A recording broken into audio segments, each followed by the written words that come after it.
ನಮಸ್ತೆ ಕರ್ನಾಟಕ. ಡೆಲ್ಲಿ ಕ್ಯಾಪಿಟಲ್ಸ್ ತಂಡಕ್ಕೆ ಹೊಸ ನಾಯಕರನ್ನು ನೇಮಕ ಮಾಡಿದ್ದಾರೆ. ಹಿಂದಿನ ಬಾರಿ ಕ್ಯಾಪ್ಟನ್ ಆದಂತಹ ಮೆಗ್ ಲ್ಯಾನಿಂಗ್ ಅವರು ಡೆಲ್ಲಿ ಕ್ಯಾಪಿಟಲ್ ತಂಡವನ್ನು 3 ಬಾರಿ ಫೈನಲ್ಗೆ ಏರಿಸಿದ್ರು. ಮೆಗ್ ಲ್ಯಾನಿಂಗ್ ಅವರನ್ನು ಈ ಬಾರಿ ರಿಟೈನ್ ಮಾಡ್ಕೊಳ್ಳಲಿಲ್ಲ ಹಾಗೂ ಪರ್ಚೇಸ್ ಕೂಡ ಮಾಡಿಲ್ಲ. ಅವರನ್ನು ಟೀಮ್ ಇಂದ ಹೊರಗೆ ಬಿಟ್ಟಿದ್ದಾರೆ. ಹಿಂದಿನ ಬಾರಿ ವೈಸ್ ಕ್ಯಾಪ್ಟನ್ ಆದಂತಹ ಜಮೀಮಾ ರೋಡ್ರಿಗಸ್ ಅವರನ್ನು ಈ ಬಾರಿಯ ಕ್ಯಾಪ್ಟನ್ ಆಗಿ ಆಯ್ಕೆ ಮಾಡಿದ್ದಾರೆ. ಡೆಲ್ಲಿ ಕ್ಯಾಪಿಟಲ್ಸ್ ತಂಡದವರು ಆಕ್ಷನ್ಗಿಂತ ಮುಂಚೆನೆ ಕೂಡ ಈ ವಿಷಯದ ಕುರಿತಾಗಿ ತುಂಬಾನೇ ಕ್ಲಾರಿಟಿ ಆಗಿದ್ರು. ಯಾಕಂದ್ರೆ ಜಮೀಮಾ ರೋಡ್ರಿಗಸ್ ಅವರನ್ನು ಕ್ಯಾಪ್ಟನ್ ಮಾಡುವ ವಿಷಯದಲ್ಲಿ, ಯಾಕಂದ್ರೆ ಜಮೀಮಾ ರೋಡ್ರಿಗಸ್ ಬಂದು ವರ್ಲ್ಡ್ ಕಪ್ ನಲ್ಲಿ ಉತ್ತಮ ಪ್ರದರ್ಶನ ಕೊಟ್ಟಿರ್ತಾರೆ. ಒಂದು ಇಂಡಿಯಾದವರಾಗಿರ್ತಾರೆ, ಎಲ್ಲ ಮ್ಯಾಚ್ಗಳಿಗೂ ಲಭ್ಯರಾಗಿರ್ತಾರೆ.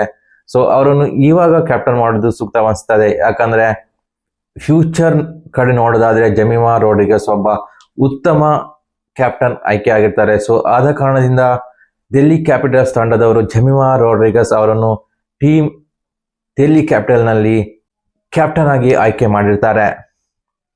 ಯಾಕಂದ್ರೆ ನೀವು ನೋಡಿರ್ಬಹುದು, ದೆಹಲಿಯ ಒಬ್ಬ ನಂಬರ್ 3 ಬೆಸ್ಟ್ ಬ್ಯಾಟರ್ ಅಂತಾನೆ ಹೇಳ್ಬಹುದು.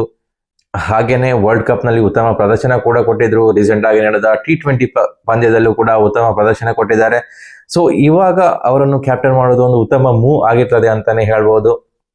ಜಮೀಮಾ ರೋಡ್ರಿಗಸ್ ಹೇಗೆ ತಮ್ಮ ನಾಯಕತ್ವವನ್ನು ವಹಿಸ್ತಾರೆ, ಹೇಗೆ ತಮ್ಮ ನಾಯಕತ್ವವನ್ನು ನಿಭಾಯಿಸ್ತಾರೆ, ಈ ಬಾರಿಯೂ ಅವರ ಟೀಮ್ ಫೈನಲ್ ಪ್ರವೇಶಿಸ್ತಾ ಅಥವಾ ಈ ಬಾರಿಯೂ ಚಾಂಪಿಯನ್ ಆಗುತ್ತಾ ಅಂತ ಕಾದ್ ನೋಡ್ಬೇಕಾಗಿದೆ.